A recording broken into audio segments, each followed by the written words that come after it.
Hey guys, I hope you're doing good today. I want to talk about a problem a lot of you guys have, and it was a major problem of mine, and it's always anticipating symptoms, looking for symptoms, searching for them, analyzing, assessing how we feel, body scanning, all that fun stuff. And it becomes such a horrible habit because it's so hard to get out of, because it starts with us mainly consciously doing it, right? Like we are consciously making the decision to look at our legs or our veins or our eyes, or look at our stomach bouncing whenever our heart's beating, or we make conscious effort to check our heart rate or to try to feel it.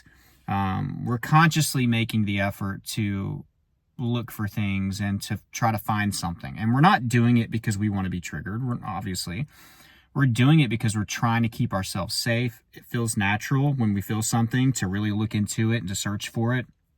And, if you've been dealing with this for a few days, or a symptom for a few days, especially in the beginning, and this is new and you don't realize how devastating this can be, the first thing that you do in the morning is you start to look for things and you try to determine how you feel. And usually that's going to determine how you feel for the rest of the day. And even if you are lucky enough to, have a few moments where the symptoms aren't there, like there were mornings for me where I was lucky to have a few moments where the symptoms weren't there, I would sabotage the whole situation and I'd look for things, and it was like something connected with my subconscious, and it was like, aha, yeah, we did have that symptom. Bam, here's the signal again. So there, your heart will start racing, or your head will start to get tense again, or, whatever the symptoms you have. A lot of you have a plethora of them, a big variety of symptoms like I did. So I would sabotage myself. And then, unfortunately, we do this time and time and time again, to where it just gets to be a subconscious thing where you're not really consciously trying to make the effort. You're just so used to doing it that you just do it on autopilot all throughout the day. And the problem with this is whenever you're very in tune with your body and you're always listening for symptoms, guess what happens? Your hypersensitivity and awareness, obviously, but your hypersensitivity really goes up. So now, not only are you looking for things and, it's turned into this autopilot subconscious behavior or habit, now you're starting to drive the hypersensitivity that you experience up. So now you're feeling things that are normal, okay? Like, yeah, you have your anxiety symptoms, right, that are caused by anxiety. But you're starting to feel things that are just normal bodily functions, like bubbles or gurgles. I swear I felt like I could feel food moving through my digestive system. Sometimes your heart's just going to do something weird every once in a while. I believe that. Even in the most healthiest of people, like sometimes they're going to have a palpitation. Sometimes we're going to get a skip beat. Things like that just happen. My mom said it best. She's a nurse. And, I would always, talk to her for reassurance. And she would just tell me, like, Trey, sometimes our body just does weird stuff. Like, that's just hard to explain, and that it's not necessarily happening because you have a medical issue or there's a problem. Sometimes your body just does something weird and you feel it.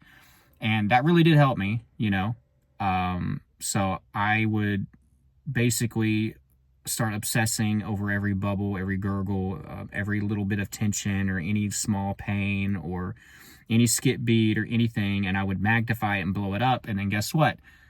Now that can become a habit. Then our anxiety takes over and can replicate something that might have been normal, magnify the impact that it was making us have, or making us feel, and magnify it and make it worse. So an example of this for me was when I got past my heart anxiety stuff. I thought I was by far out of this. I was like, thank you, God. Like because that was god awful, horrible. That's whenever I had the worst panic attacks and the worst symptoms and the worst sleep issues. But I didn't change my behaviors. I didn't change the way that I operated whenever I felt something. And in between these cycles, guys, this, like, we're still like in this kind of hypersensitive state. And that takes, I'm telling you guys, it'll take a couple months to wear off whenever you're doing everything right. So we're still vulnerable whenever we get out of an anxiety symptom cycle, just like I was vulnerable. So I still went like a month or two where I would like feel things. I'd be like, what's that about? Or, oh, that's weird. Still feeling things that other people couldn't feel. It's a superpower you don't want to have. So still very hypersensitive, didn't have a good rule system in place, I didn't make other lifestyle changes that I needed to make. My thought process still wasn't the best. So I was still vulnerable. So one day I felt something in my stomach. And guys, this wasn't caused by anxiety. I don't believe that it was caused by anxiety. It was either just like something I ate, or it just kind of felt like a dull ache in my lower right side. And of course, I handled it horribly. I focused and fixated all throughout the day on it. And guess what? Every day for the next few months, my lower right side would hurt in that same spot. I'd wake up in the morning, a few moments would go by. I would look for it, right? I'd assess how I felt. And then guess what? Like magic, every morning, a few minutes after waking up, it would start to have that dull ache. Got down about it, got depressed about it, because me being the genius that I am and hadn't learned from my past mistakes, I Googled it and I started to see all these different forms of digestive cancer, was convinced, was telling my wife every day that I was dying. It was god awful. You know how it gets, guys. Like whenever we start to really feel these things every single day, we start to visualize our funeral. We start to worry about how we're going to die from it. We look up a prognosis, like what are the odds of me surviving at this age? You know, what are the different treatments that I can do, both natural and then things like chemo? You go through all of it. You're looking up success stories, testimonials. You're joining Reddit threads, or like you're joining like Facebook groups, and you don't even have the cancer or the disease that you're fearing, but that's what we do. We spiral, we catastrophize. So this goes on and on and on. Anyways, I'm feeling it. I'm always focused on it. And guess what? It just kept getting worse and worse. So one day, and I'll try to make this long story a little bit shorter, or at least this part of the video, I finally got the courage, because I was one of those that would let things go on because I was too scared to, like, you know, find out that I had cancer or something. I know it sounds backwards, but that's how I was. And I finally called, made an appointment for an ultrasound, right, to be done. And I remember sitting on the couch, and something that was a common theme at the end of all my cycles, I finally let go of control. I was like, well, you know, I've done what I can do. I've made the appointment. It's in a week. I guess I'll find out then. So I let go, right? And I let my guard down in a good way. And I stopped focusing on it. I stopped worrying about it. I stopped listening for it. And guess what? A couple hours had passed, and I was watching TV, and I remember getting up, and I was like, oh my, because then I did kind of go back to look for it, but I never would get a break from this during the day, you know, never. So I was like, oh my God, it's gone. What the heck? Are you kidding me? This symptom that I've been having for 3 months went away after I made an appointment, within a couple hours of me letting go of control. And I'm not promising that all of your symptoms are going to go away in a couple hours. Maybe there was a little bit of luck with this one. But I got up, and I remember running around outside like a 10-year-old, like throwing football passes to myself, like, yes, yes, yes, I can't believe it. I can't believe it. We got out of this. Like, my God, this anxiety thing is so crazy. I was like really starting to understand the power of the brain and how we can send signals, you know, to certain areas of our body. I mean, from anything, from hearing about somebody having symptoms, it's like sympathy symptoms, right? Or reading an article about somebody having cancer, and then you start to get those same symptoms. I would read articles of certain diseases, you know, they'll have like 10 top symptoms. I would have like, you know, 5 or 6, 7 of those symptoms by the time I got done with the article. That's how fast it can happen. But guys, the focus that we put in, the looking for them, the searching for them, it drives up your hypersensitivity, and it makes it tough. And then it just becomes this habit that even when you're not consciously doing it, it's like, I'm telling you, it's like I would just be walking around, guys, and it's just constantly, it's so hard to explain. I don't know if I'm doing a good job explaining this, but it's like I'm walking, and it's like just, I'm not directly being like, how does your head feel? It's just naturally just happening. It's like I'm just feeling everything, you know? And the crazy thing is, like, we feel like we're dying all the time, right? Like we're dying, but we're actually more alive than other people. We're feeling more than other people, you know? But it's wild, you know? And again, going back to some of these things that are normal that you start to feel. I used to talk to this guy. He was an athlete. And he was worried about his palpitations and everything. So we were working through all that stuff. And then, you know, I urged him, you know, if you need to get another opinion, go do it. So he ended up getting a monitor and all that stuff. And to get these palpitations caught in the act, right? And he went back to the cardiologist, a specialist. And, you know, the cardiologist was like, dude, like, you have like 90% less palpitations than most people. That's how healthy you are. And he was blown away by this. But it goes to show how powerful how powerful our sensitivity is and our focus is. He felt every one of them like a train was hitting him. You see what I'm saying? Like, that's what this focus and assessing and scanning and anticipating and everything, those are the dangers of that, And like for me, in the evenings were the worst for me. I mean, whenever things are quiet and we're still, that's whenever we have this horrible habit of like listening for symptoms, and it gets us in trouble. Like hearing my heartbeat in my pillow, or just like feeling my heartbeat even more. It's because we're not moving. I'm not saying that you should get up out of bed, or you're going to have to face these things. I encourage you to try to sit with them and let yourself feel them, until then let go of control. Like I was mentioning earlier with my stomach pain, just let them do their thing. Stop resisting, stop fighting, stop wondering, stop assessing, stop scanning. Be an observer at most, and just let the things flow. Let these symptoms flow and do their thing, like moving water or energy. Stop trying to put boundaries or parameters or resistance against it. You're never going to win that battle, and that's fuel that's just going to make these things worse.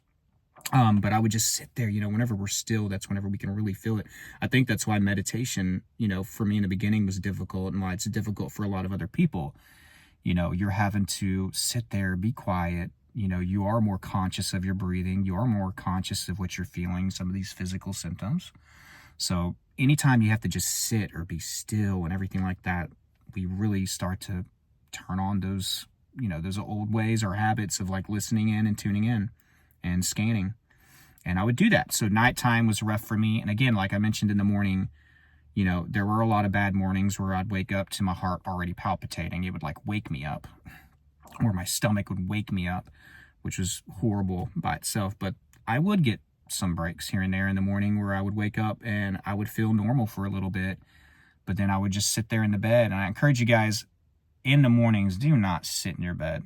It's one thing laying in the bed at night because you need to try to face these things and you need to get sleep, right? But in the morning, it's time to get up and to start your day and get into your morning routine and eventually get to your exposure and live your life.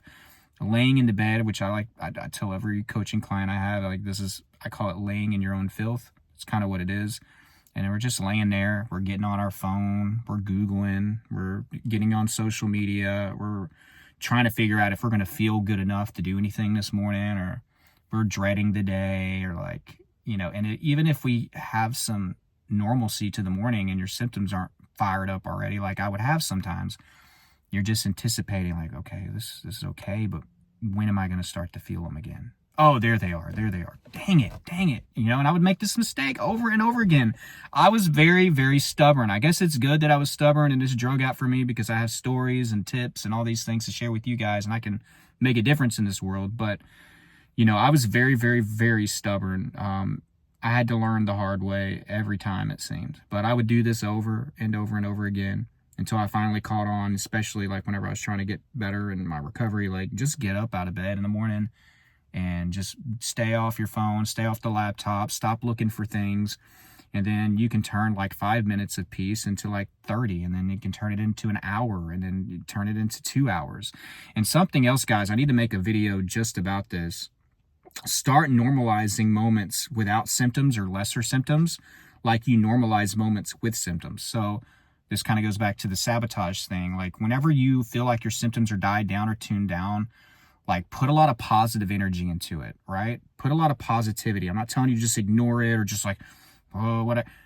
Like show your subconscious with your joy, and your gratitude that this is what we need and we need more of it. Thank you so much, subconscious, for giving me a break. And that's kind of what I did whenever I ran around in circles like a 10-year-old throwing football passes to myself after that stomach pain went away. I showed so much gratitude that it never came back either. It never came back. Never have, to this day, have I ever felt that dull ache in the lower right side of my stomach. And I think some of it was obviously like letting go of control, then mixed with me reinforcing it with tons of gratitude and joy, to the point to my subconscious was like, all right, we don't need to do that no more, And then it went away. Instead of me like looking for it, like, oh, it went away, but is it going to come back? I don't know. I didn't make that mistake again with that. I didn't look for it. I didn't search for it. I was just so happy, and that was enough for my subconscious to let go. So celebrate the moments that your symptoms have died down. Try that. If you watched this far in the video, go down below in the comment section, and I want you to put in all caps, I will let go of control. I will let go of control, guys. Thank y'all for watching. If you want more help with your recovery, check out my course, Elite Anxiety Boot Camp. I'm going to put it down below in the description and in the first pinned comment. My coaching information is down below as well. And guys, if you ever want to donate to the channel, that is so much appreciated. Somebody left me a donation the other day, and I thought I'd start mentioning this more because there are people that are willing and wanting to help. And that's great for my family, and it also helps me make more videos and to be more consistent, guys. If you ever want to do that, there's ways of doing that down below, also in the description in the first pinned comment. So thank you so much if you are feeling led to do that. Please like this video, subscribe if you're new, and until next time, guys, keep fighting.